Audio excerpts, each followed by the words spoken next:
Bem-vindos, irmãos e irmãs, ao programa Jardim da Igreja. É com alegria que estamos na sua presença e agradeço desde já o poderem permitir-me entrarem em sua casa. Eu sou o Padre Jorge Guarda, Vigário-Geral da Diocese de Leiria Fátima, onde exerce também a missão de coordenador do Serviço de Animação Vocacional nesta mesma Diocese.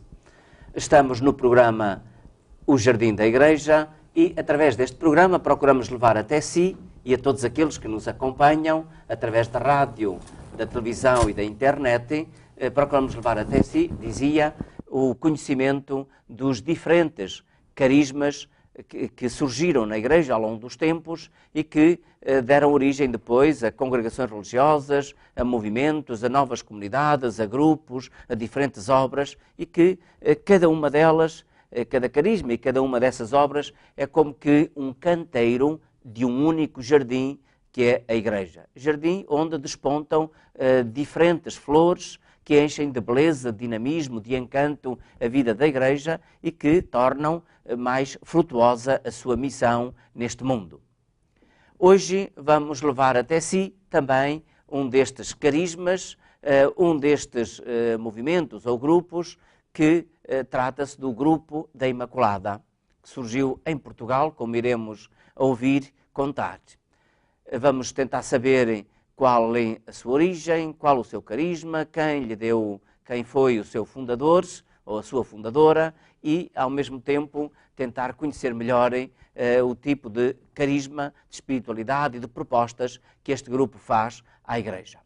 Para nos dar a conhecerem todos estes segredos, chamemos-lhe assim, temos connosco duas pessoas, dois jovens, o António Guedes e o Tiago Brito e Faro. Bem-vindos, António e Tiago, a este programa O Jardim da Igreja e obrigado por se disporem a vir cá e também ao Grupo da Imaculada por colaborar connosco neste programa O Jardim da Igreja. Sou Padre, olá a todos os nossos ouvintes. Aproveitamos então também para agradecer, sou Padre, a Canção Nova, esta grande honra que é para nós poder vir aqui então este programa que é O Jardim da Igreja. A mesma saudação. Exatamente. Cumprimento todos os que nos seguem, portanto, através da Canção Nova, portanto, seja pelos vários meios da televisão, pela rádio, pela internet. Portanto, a todos quereríamos deixar aqui o nosso cumprimento neste momento. Muito obrigado. Muito bem. Então, antes de iniciarmos, de avançarmos, gostaria de começar por vos pedirem a vossa apresentação. Quem são, de onde vêm, o que é que fazem no grupo? Eu sou Padre, chamo-me António Guedes, portanto, eu nasci no Porto, sou natural do Porto. Vivo neste momento no Porto, sou casado, fui recentemente pai do meu segundo filho, tirei o curso de Engenharia Agrícola e neste momento trabalho numa empresa produtora de vinhos e pertenço ao Grupo da Imaculada há cerca de 13 anos, está a fazer agora 13 anos, e no Grupo da Imaculada sou secretário-geral e faço parte também da Comissão Nacional. Muito bem. Sou Tiago, como já sabem, também sou casado. Sou pai de 4 filhos, também muito recentemente o meu quarto filho nasceu no domingo de Páscoa, portanto é quase gêmeo aqui do segundo filho. Parabéns, antes de mais. E, portanto, profissionalmente, tanto sou engenheiro mecânico, trabalho numa empresa no Porto, uma indústria metalomecânica, produtora de bens de equipamento. Estou no Grupo da Imaculada cerca de 20 anos, será por aí. Eu não sei precisar exatamente a data, portanto, eu na altura também era, enfim, um rapazola pequenino, mas, portanto, será por aí. Portanto, pertenço ao Conselho Geral do Grupo e à Comissão Nacional, portanto, do Grupo da Imaculada. Muito bem, então, bem-vindos e obrigado por esta presença. Antes de avançarmos nesta conversa, vamos ver e ouvir uma peça que a equipa da Canção Nova preparou para todos nós. Trata-se de um documentário em que nos apresenta as origens e algumas características essenciais do Grupo da Imaculada. Prestemos então atenção a este trabalho da equipa da Canção Nova, a quem agradecemos.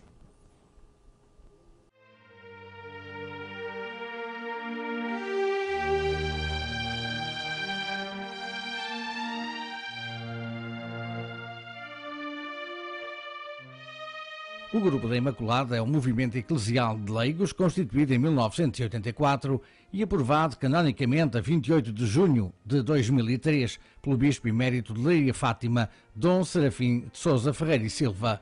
Foi reconhecido pela Conferência Episcopal a 23 de outubro de 2010 como movimento eclesial de leigos com personalidade jurídica privada. Nasceu por uma inspiração divina suscitada por Deus na alma da sua fundadora, Maria das Candeias Martins Morgado, pois era uma alma privilegiada. Desde pequenina manifestava grande amor a Jesus e ao Imaculado Coração de Maria. Renunciava a distrações próprias da sua idade para se isolar, rezar e meditar nas maravilhas do Senhor. Toda a sua adolescência e juventude foram um verdadeiro exemplo de entrega ao Senhor. Mulher simples e humilde, formada em História e Teologia, lecionou em vários colégios de Lisboa e, por fim, no Colégio de São Miguel, em Fátima. Sempre atenta à voz de Deus, no seu silêncio, foi inspirada para divulgar por todo o mundo a devoção ao Imaculado Coração de Maria, indo assim ao encontro do pedido feito por Nossa Senhora à Irmã Lúcia, na segunda aparição, a 13 de junho de 1917. Jesus quer estabelecer no mundo a devoção ao meu Imaculado Coração. Nesta frase de Nossa Senhora é que a fundadora alicerçou o carisma do Grupo da Imaculada.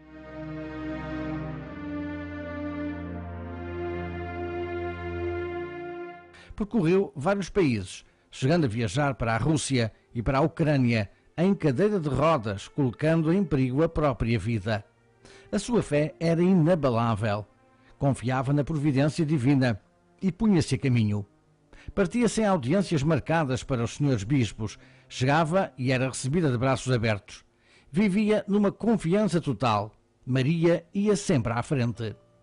Toda a sua vida estava orientada para a missão que o Senhor lhe confiou. Manteve sempre bem alta e viva a chama do seu ideal, ser uma verdadeira apóstola do Imaculado Coração de Maria. Tinha dons especiais de liderança, de zelo apostólico e de uma invulgar persistência nos seus propósitos. No entanto, era uma pessoa acolhedora, afável e, a exemplo de Maria, considerava-se e vivia como uma humilde serva do Senhor.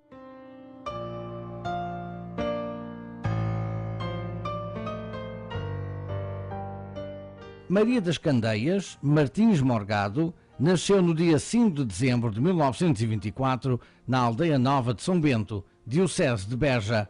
Foi batizada a 16 de novembro desse ano e fez a primeira comunhão a 6 de maio de 1933. Deus chamou-a para si no dia 20 de agosto de 2003, dia de São Bernardo de Claraval, de quem era muito devota. Foi a sepultar no dia de Nossa Senhora da Rainha, a 22 de agosto. A cofundadora e atual presidente do Grupo da Imaculada, Angelina Pinto Leite, teve o privilégio de a acompanhar sempre no seu apostolado, tanto em Portugal como em todos os países onde implantou a devoção ao Imaculado Coração de Maria e que visitava com frequência.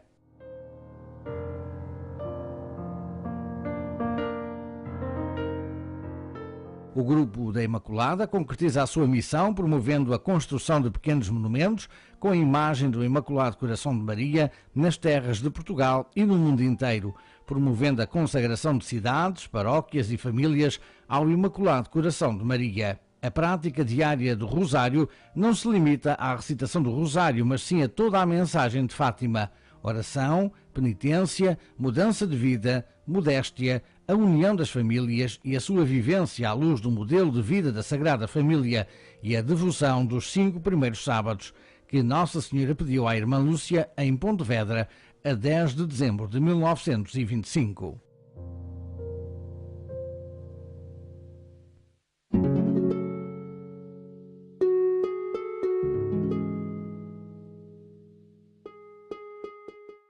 E então, depois de termos visto esta peça, que nos apresenta o essencial das origens do Grupo da Imaculada, iremos então agora, nesta nossa conversa, aprofundarem estes dados.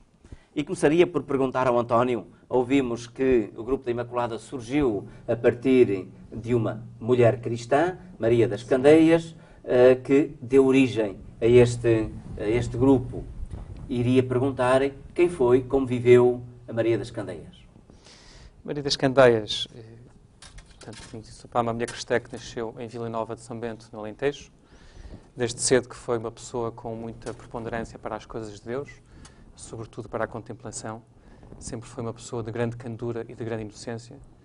Desde pequena que abdicava das brincadeiras, das traquinices dos miúdos da sua idade, para se retirar e dedicar à oração.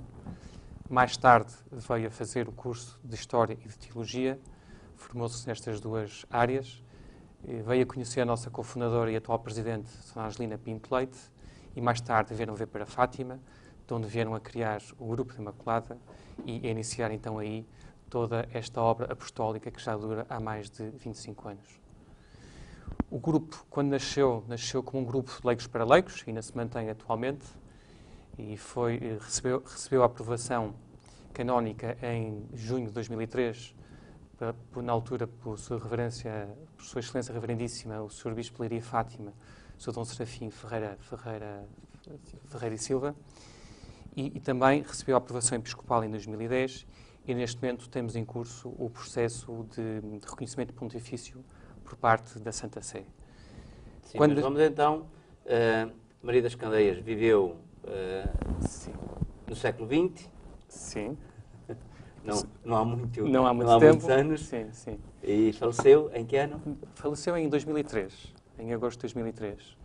Portanto, foi pouco depois de ter entrado para o grupo, e quando a sua doutora, no fundo, a Maria das Candeias, no início do grupo está claramente uma inspiração divina na alma da fundadora. Quando a fundadora meditava nas palavras que Nossa Senhora disse à irmã Lúcia na segunda aparição, quando disse que Jesus quer estabelecer no mundo a devoção ao meu Imaculado Coração, portanto, inspirada nesta frase e neste pedido de Nossa Senhora, dado que também já era uma pessoa muito devota de Nossa Senhora, a sua doutora sentiu um forte e um claro apelo para criar o Grupo de Imaculada como forma de levar e como meio de levar a devoção ao Imaculado Coração de Maria a todo o mundo. Sim, então, se calhar, cabe ao Tiago a desenvolver um bocadinho estes inícios do movimento. Como, quando, onde, já sabemos a experiência inicial, mas como é que as coisas começaram a evoluir? Ora bem, em termos históricos, portanto, o grupo nasceu em 84, portanto, em dezembro, após uma peregrinação, portanto, que na altura, portanto, a fundadora e a cofundadora organizaram. Essa peregrinação, enfim, na altura, portanto, a conjuntura, havia aí alguns, portanto, perigos que pairavam sobre a Europa e, portanto, a fundadora entendeu, portanto, que seria necessário esta peregrinação, portanto, para de facto tentarmos, para que se tentasse evitar esses perigos e, portanto, fê-la, a peregrinação decorreu, portanto, com a visita a vários santuários marianos, portanto, na Europa, não apenas em Portugal. E foi, após essa peregrinação, portanto, o grupo, no final, reuniu-se na Capelinha das Aparições, aqui em Fátima, portanto, agradecendo a forma como a peregrinação, portanto, tinha decorrido, e foi nesse momento que a fundadora, portanto, lançou o desafio às pessoas, portanto, se, enfim, não estariam dispostas, portanto, a formar o grupo, e foi aí que nasceu, efetivamente, portanto, factualmente, do ponto de vista histórico, portanto, foi nesse momento, portanto, em dezembro de 84. Esta peregrinação ocorreu entre o Natal e o Ano Novo, portanto, foi nesse momento. Em termos, enfim... E depois, como é que as coisas se desenvolveram a partir daí?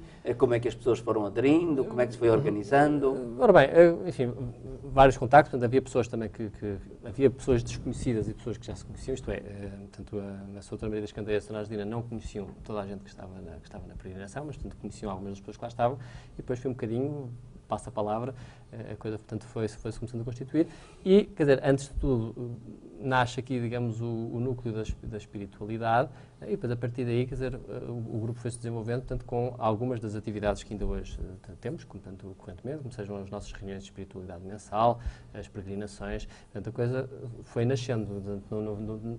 Os moldes em que temos o grupo hoje não é exatamente o que tínhamos no início, mas, portanto, portanto, o grupo foi construindo um bocadinho os meios da sua espiritualidade. Essa espiritualidade, enfim, assenta muito, portanto, o carisma do grupo assenta muito na segunda aparição de Fátima, portanto, Nossa Senhora aos Pastorinhos, portanto, em que Nossa Senhora pede a devoção ao Imaculado Coração de Maria. Portanto, isto é a parte nuclear da existência do grupo da Imaculada e, portanto, toda a base, digamos, da nossa vivência. Muito da espiritualidade deste grupo também vem de outros pontos da mensagem também. A terceira aparição do anjo na Loca do Cabeço também, portanto, é algo que está intrinsecamente ligado à nossa espiritualidade. Portanto, é uma mensagem muito centrada, portanto, na reparação aos corações de Jesus e Maria, portanto, em que mostra a Eucaristia como meio de reparação. E isto está perfeitamente em sintonia com algumas das atividades, que não sei precisar agora se naquela altura já o faríamos, mas exatamente assim. Mas, portanto, hoje em dia, as reuniões mensais de espiritualidade, portanto, começamos com Santa Missa, temos adoração ao Santíssimo, a recitação do Rosário, portanto, há toda uma série de atividades, e todos os meses, portanto, este grupo de oração, portanto, se reúne aqui em Fátima, portanto, para este fim. Outra parte também que... A gente, se calhar, depois das atividades, já vamos mais adiante a falar disso. Vamos falar do nome. Grupo da Imaculada pode induzir a erro. Não é, António? O que é que significa este nome? Porquê este nome? O que é que ele significa? E qual é a sua expressão verdadeira, que o Tiago, de alguma forma, já adiantou? Sim e não. Realmente é uma pergunta que parece simples, mas a gente até poderia perder aqui o programa todo só tentar explicar. De facto, Imaculada, a gente quando pensa em Imaculada, pensa em Nossa Senhora. Imaculada Conceição. Imaculada Conceição, mas sobretudo, eu acho que há aqui um claro chamamento à centralidade da nossa espiritualidade, que é a devoção ao Imaculado Coração de Maria. Por um lado, ou seja, nós tentamos viver o que foi pedido em Fátima, mas também, por outro lado, acho que é um desafio que nos é lançado de queremos ser da Imaculada, ou sempre queremos ser o grupo da Nossa Senhora.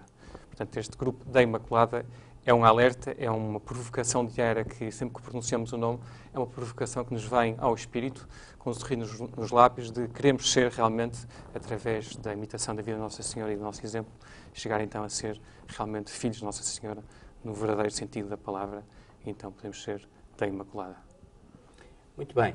Normalmente um carisma pode definir-se como uma palavra de Deus, do Antigo ou do Novo Testamento, e que é vivida de uma forma intensa ou original por uma pessoa ou por um grupo, muitas vezes o fundador ou os fundadores, ou então o grupo inicial, e que refletem o carisma e, de alguma forma, fundamenta também a espiritualidade de um grupo, de uma comunidade ou de uma congregação religiosa. Existe esta palavra de Deus no caso do grupo da Imaculada, em que se reflete o seu carisma, a sua espiritualidade, ou não? Existe sem dúvida nenhuma. Portanto, essa palavra da Bíblia é a passagem, portanto, uma passagem pequena do Evangelho, vamos lê-la. Do Evangelho de São Marcos, portanto, o capítulo 16, portanto, no versículo 15, em que Jesus diz: "Ide pelo mundo inteiro, proclamai o Evangelho a toda a criatura." Portanto, isto é, enfim, a frase que nós consideramos que, de facto, tanto com a qual nos identificamos. E porquê? Porque entendemos que, portanto, ao espalharmos a devoção ao Imaculado Coração de Maria, que é a nossa grande missão, e queremos e, portanto, temos a missão de o fazer pelos 4 cantos do mundo, portanto, pensamos que ao fazê-lo estamos a apelar à conversão, que, se formos, enfim, simplistas, não é mais do que é efetivamente a mensagem do Evangelho. Portanto, na verdade, nós portanto, consideramos que a mensagem de Fátima é um relembrar portanto, de todos os apelos que são feitos no Evangelho, portanto, nomeadamente o apelo à conversão. Portanto, a mensagem mariana e esta relação com o coração imaculado de Maria é reflexo, é expressão, uma das expressões precisamente de todo o Evangelho. E a prova portanto, disso, quer dizer, é que de facto estamos já presentes em vários países, portanto, não apenas em Portugal. Portanto, temos sim, mas dessa difusão depois já faremos. Agora iremos então trabalhar de uma forma um bocadinho mais explícita o que é que se define, o que é que caracteriza e depois também como se concretiza o carisma do grupo da Imaculada na Igreja e no mundo. António. Sim, o carisma do grupo define-se essencialmente por ser um carisma cordimariano, ou seja, é um carisma que está assente na devoção ao coração de Maria.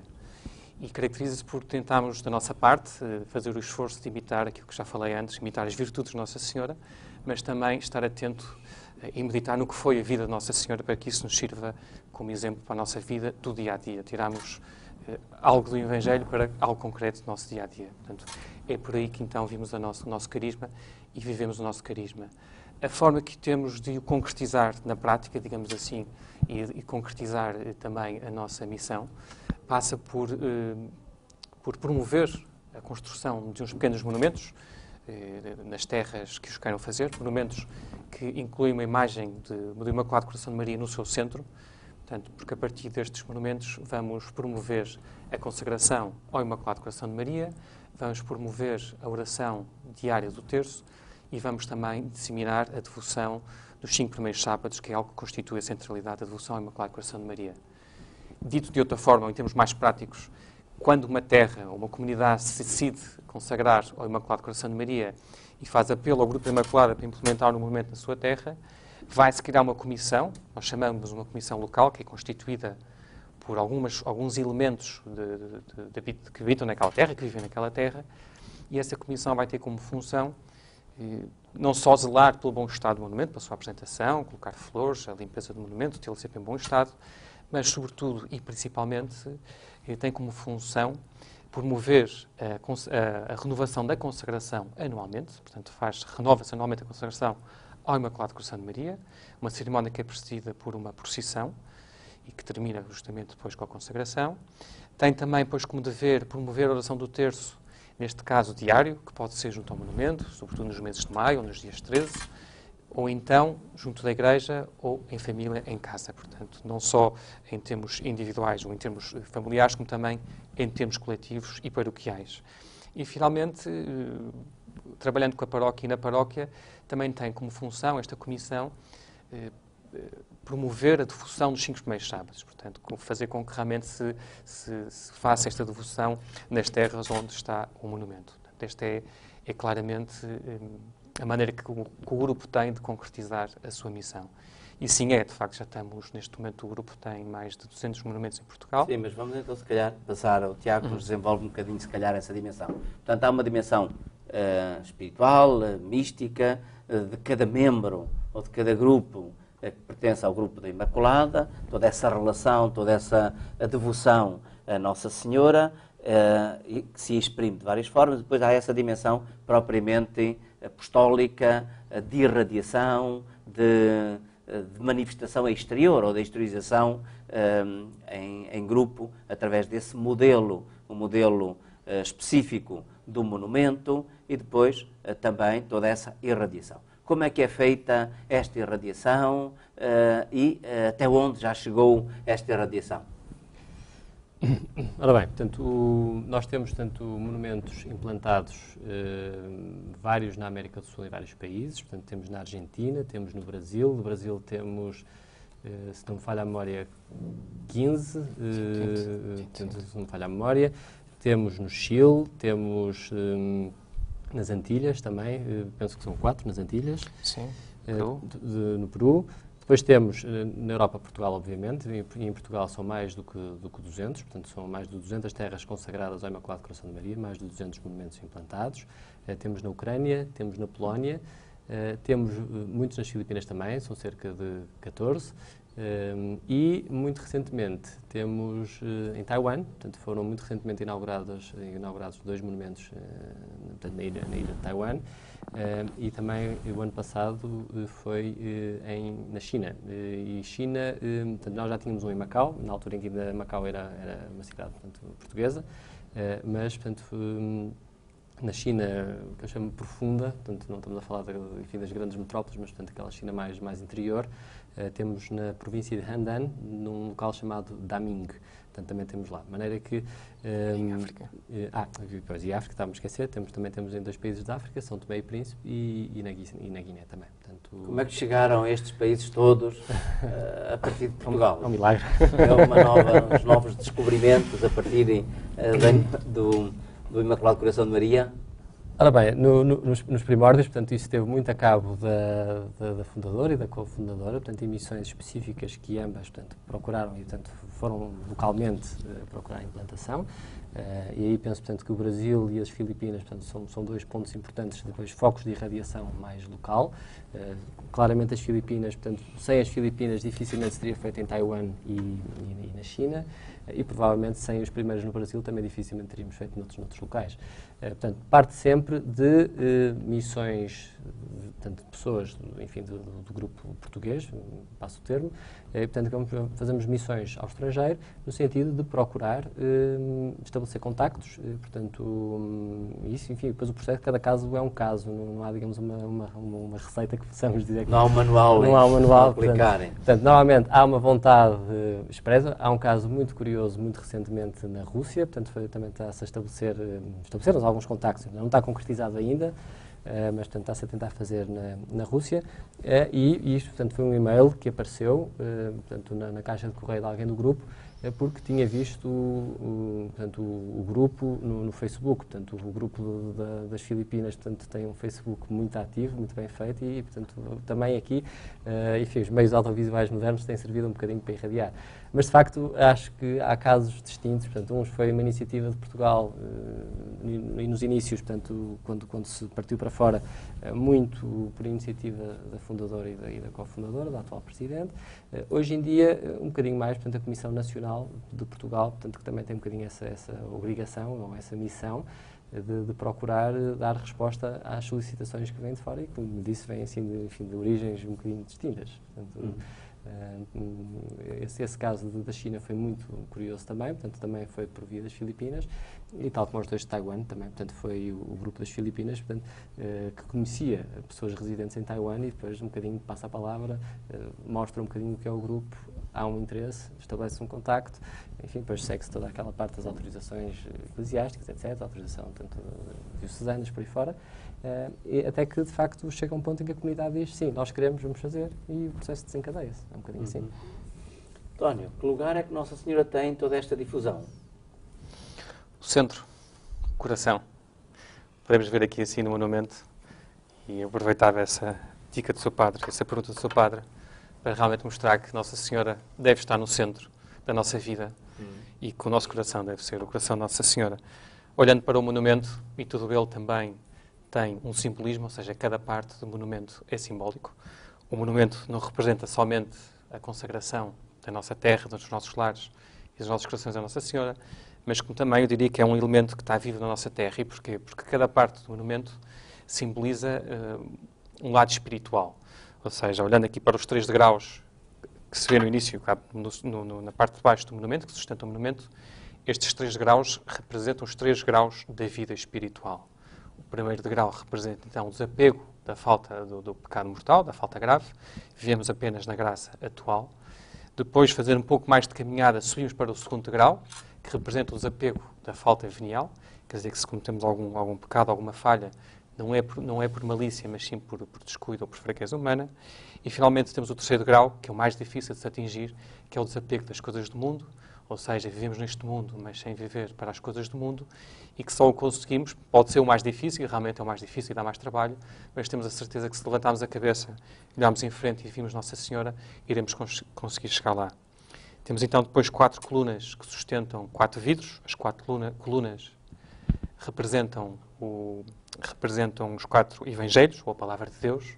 Os vidros representam a transparência que deve ter a nossa vida, a nossa alma, portanto, a transparência e a pureza do coração que devemos ter. O centro do monumento é o Imaculado Coração de Maria, tal como apareceu na segunda aparição em Fátima, ou seja, é a ponte entre o Antigo Testamento e o Novo Testamento, dado que foi Nossa Senhora que trouxe Jesus ao mundo. Temos então, por cima das colunas e dos vidros, temos o telhado.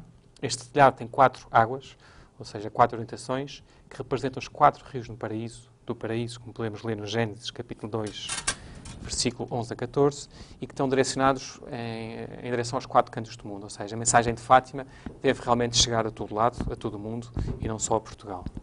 À volta do monumento temos 5 colunas, 5 pilares, que sustentam um terço. Portanto, um terço foi aquilo que realmente Nossa Senhora pediu e repetiu em cada uma das aparições.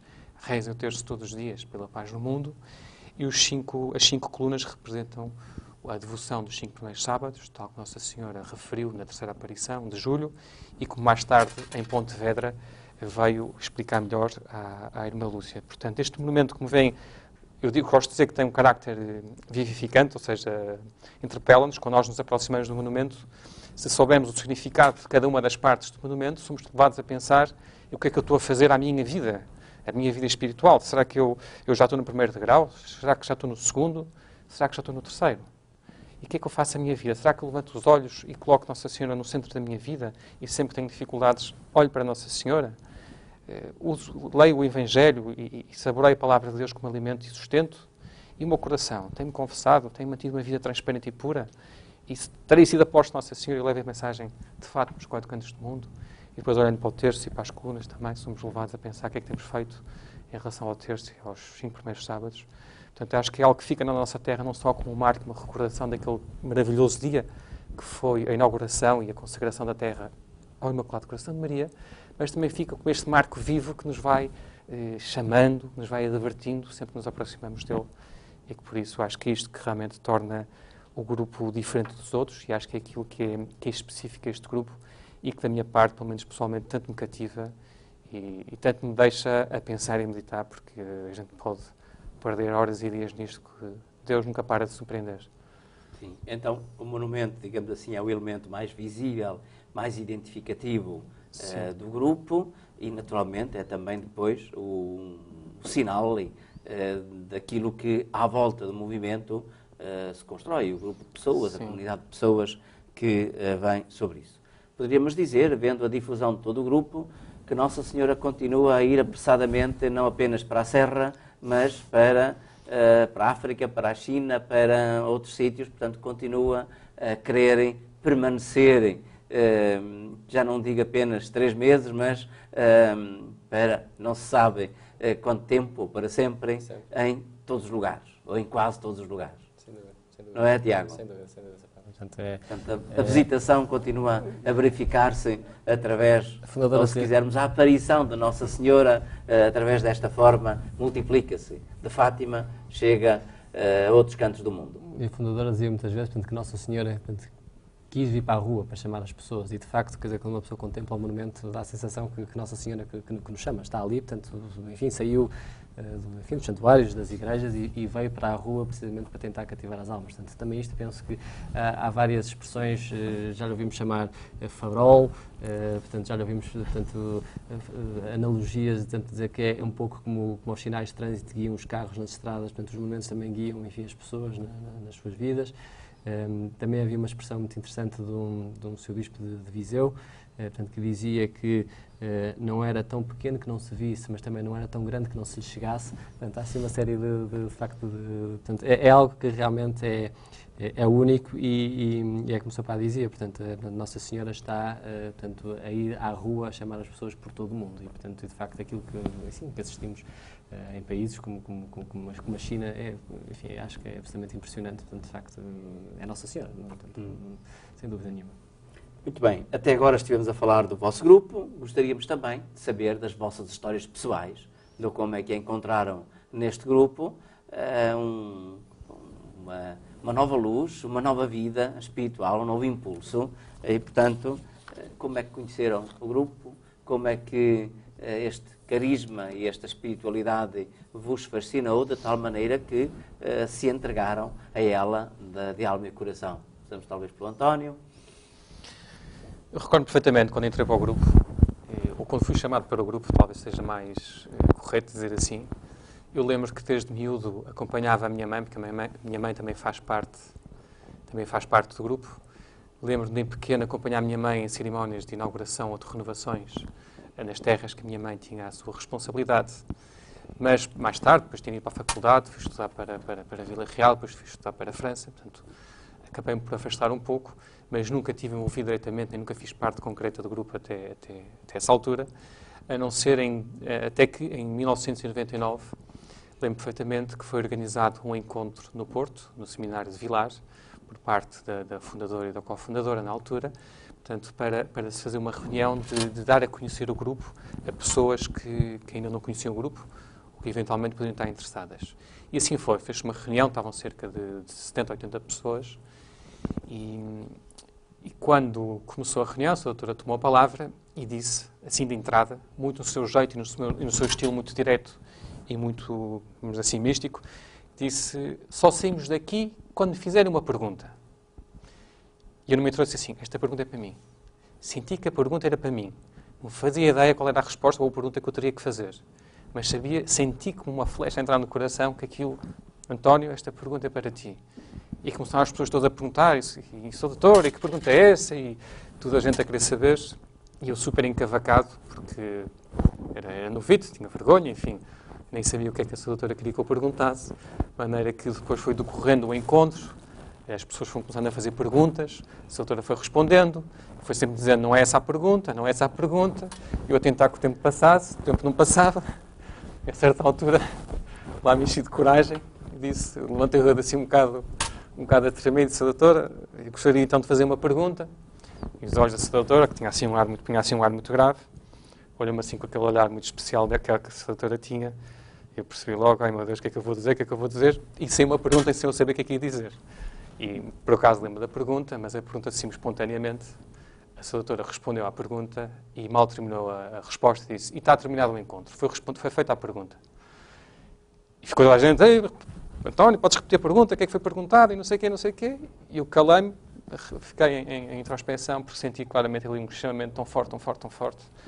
As pessoas saíram todas, eu ainda fiquei um bocado, depois mantive-me à parte. Enfim, foi um chamamento muito forte e muito evidente e muito curioso. Nessa altura eu estava a estudar em França, ainda voltei para a França para acabar o curso, ou acabar a especialização. Voltei passado cerca de 4 a 5 meses e a partir daí passei a vir mensalmente às reuniões mensais, aos encontros de espiritualidade. Fui à minha primeira peregrinação logo 2 ou 3 meses a seguir e passado uma semana ainda vinha a pé a Fátima, portanto a partir daí foi claramente uma dinâmica ascética muito boa e muito positiva. E posso dizer que encontrei no Grupo Imaculada justamente aquela ferramenta que o céu nos dá para nos ajudar a desenvolver espiritualmente. Portanto, tem tudo aquilo que eu preciso para me santificar neste mundo e para fazer ascese e poder dar honra e glória a Deus através dessa caminhada. Então, e a pergunta e a resposta? Ficamos também nós com curiosidade. E fiquei a pensar se realmente essa doutora queria aquela pergunta ou se era só para me provocar. Confesso que nós não sei se a pergunta interessava ou não, mas aquilo que eu perguntei foi, sou doutora, então o que é preciso fazer? Porque há dias em que a gente está muito entusiasmado, portanto eu na altura procurava ativamente Deus, portanto, estava naquela fase em que parava, arrancava, tinha as minhas inconstâncias, e lembro-me de perguntar, sou doutora, o que é preciso fazer, dado que em certos dias a gente está tão feliz e não custa nada rezar e tudo sai facilmente, mas depois há outros dias que é o cabo dos trabalhos e a gente nem português sabe falar, não é? E a doutora respondeu, o que se deve fazer é rezar, rezar e rezar. Portanto, o caminho para o céu passa essencialmente pela oração, que é a base da vida espiritual. Sem oração não há santificação e não há, como dizia a sua doutora, não há santo que esteja no céu que não tenha rezado. Portanto, essa pergunta, essa resposta foi muito boa para a minha vida futura, porque vinha a ter muitas provações e muitas dificuldades. E foi realmente a perseverança na oração que me permitiu dar a força e aquela fé escondida que a gente não a vê, mas que está cá dentro, e que me deu aquela fé que me permitiu ultrapassar dificuldades muito difíceis e, obviamente, atingir o cume da montanha, que é sempre difícil de lá chegar, mas que depois permite desfrutar toda a beleza que só o céu pode dar. Muito bem. Tiago, no teu caso, qual foi... Não sei se há pergunta, se há resposta, mas a resposta há seguramente. A minha história é bastante diferente e não tão, digamos, não há uma data precisa em que eu possa dizer a partir deste dia. Portanto, eu entrei no grupo pela mão dos meus pais, portanto, como eu disse há pouco, eu tinha 15, 16 anos, portanto, quando comecei a aproximar-me do grupo, portanto, como um dos primeiros enfim, momentos que eu tenho, assim, que me recordo, foi uma peregrinação na altura, enfim, razoavelmente longa, portanto, em que fomos até à Polónia, portanto, uma peregrinação de 10 dias, é talvez assim um ponto que eu me recordo mais antigo, portanto, eu não sei precisar exatamente a data, mas não houve aqui propriamente assim um momento disruptivo, houve mais uma evolução na continuidade, portanto, eu fui, enfim, aprofundando, portanto, enfim, fui amadurecendo, portanto, a minha espiritualidade, até um dia em que senti que compreendi a profundidade da mensagem de Fátima, quer dizer, embora a profundidade seja muito funda, é inesgotável, mas enfim, mas acho que pelo menos, quer dizer, compreendi de uma forma muito mais profunda, compreendi de uma forma muito mais profunda o que era a missão deste grupo e sinto que desde aí, desde o dia em que de facto houve aqui, enfim, um clique, que não sei precisar, mas portanto nesta evolução, na continuidade, em que de facto, desde aí, sinto que abracei o carisma e que abracei o grupo e hoje em dia, o mais importante para mim é aquilo que me faz continuar a abraçar, porque, portanto, como houve este processo, digamos, suave, ao compreender, de facto, a profundidade da mensagem e da missão do grupo, eu, enfim, sou engenheiro, mas sou um bocadinho analítico e gosto de ter as coisas mais ou menos, portanto, os pontos mais ou menos definidos. Então, alimento a mim mesmo, portanto, este abraço da seguinte forma. Eu considero que, se estou onde estou neste grupo, devo a uma escolha de Nossa Senhora. Portanto, e gosto de pensar que Nossa Senhora podia ter escolhido entre os vários milhões de pessoas que habitam, enfim, este mundo, porque é a mim. Mas foi a mim, e portanto, porque eu estou lá, não é? E, portanto, nesse sentido, dá-me, enfim, para mim é muito gratificante sentir que de facto houve essa escolha de Nossa Senhora, portanto, escolheu a mim e não outros. E, nesse sentido, é uma graça enorme e, portanto, algumas pessoas, por vezes, poderão, enfim, encarar este tipo de vocações como pesos, não tenho tempo, não quero a responsabilidade, etc. Mas não, quer dizer, é ao contrário, é um privilégio. E, portanto, isto é algo que eu sinto convictamente. Depois também, quer dizer, a missão do grupo em si, espalhar a devoção, e uma vez, enfim, compreendido o que é esta devoção, portanto, Nossa Senhora, na terceira aparição, em que mostra o inferno aos pastorinhos, portanto, diz, olha para onde vão tantas almas, por não ver quem reze e se sacrifique por elas, para as salvar, Deus quer estabelecer no mundo a devoção ao meu Imaculado Coração. E, portanto, este para as salvar toca-me e, de facto, portanto, sinto que não é que seja o único meio de salvação, mas foi um meio que Jesus quer. Portanto, portanto, nesse sentido, sinto que a salvação das almas é a responsabilidade, enfim, de qualquer católico, não é? Portanto, começar pela nossa, mas também de procurar a salvação dos nossos próximos. Mas sinto uma responsabilidade crescida pelo facto de pertencer ao grupo da Imaculada, que procura divulgar uma devoção que Nossa Senhora disse objetivamente, portanto, que era para a salvação das almas. E, portanto, isto também é algo que aqui sim sinto um bocadinho este peso da responsabilidade. E continuando a falar de responsabilidade, também aqui seguindo um bocadinho os ensinamentos da fundadora, a fundadora tem uma passagem que se passou com o meu pai e que acho muito interessante, em que nos primórdios do grupo, portanto, o grupo tinha acabado de nascer e estavam-se a fazer as primeiras consagrações, e havia a necessidade de trazer uma imagem aqui de Fátima, não sei se era para o Porto, mas agora não sei exatamente, portanto, para que cidade se destinava a imagem. Portanto, e o meu pai estava em Fátima na altura, os meus pais, e a Sra. Maria das Candeias pediu, Sr. Major e tal, não se importa de levar a imagem para o Porto. E o meu pai ficou assim um bocadinho, doutora, mas isso é uma responsabilidade enorme agora, quer dizer, pedir-me a mim para levar a imagem e isso acontece qualquer coisa.